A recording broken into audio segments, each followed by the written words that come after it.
7 to the power x is equal to 14. Now I describe what is the value of x.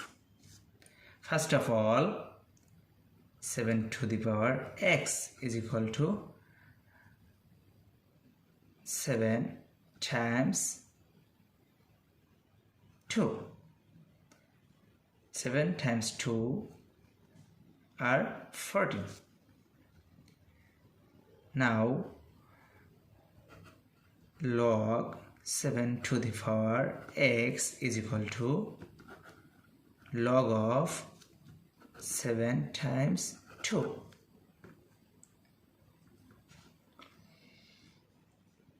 X log 7 is equal to log 7 plus log 2.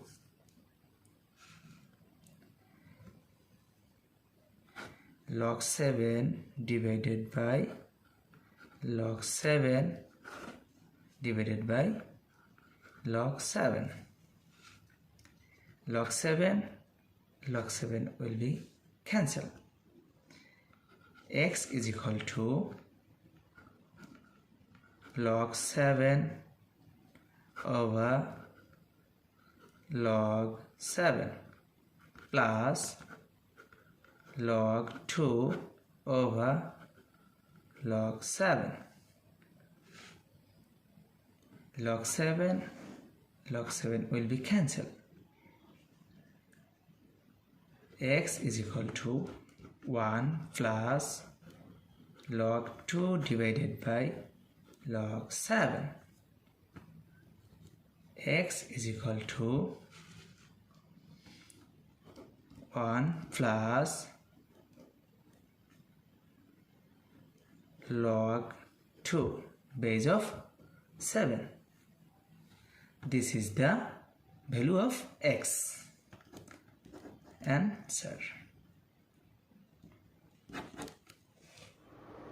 How to solve 8 for 191 plus 8 for 191 is equal to what? At first we take common 8 to the power 191, first bracket start, this divided by this, that means 1, plus this divided by this, that means 1. Now 8 to the power 191 is same as 2 to the power 3 bracket for 191 times 1 plus 1, that means 2. Now 2 to the power 3 times 191, that means 573 times 2 is same as 2 to the power 1. Now we see that 2 same base but different power, so we can write here 2 to the power 573 plus 1, that means 574. So 2 to the power 574 is the correct answer.